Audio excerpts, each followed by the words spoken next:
Hey everyone, what's up? So throttling and debouncing are two programming techniques that help prevent excessive function calls, which could lead to CPU overload and performance issues.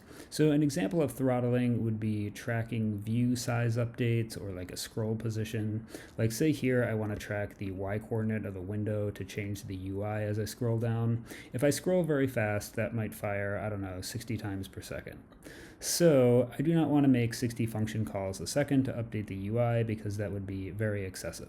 So throttling, I'm going to limit, I'm going to update the UI according to the Y coordinate, but then I'm going to set a timeout for whatever. So 250 milliseconds in this case, and then I'm not going to check until that 250 milliseconds has passed. So throttling is a certain time period, and we limit the number of function calls within that certain time period.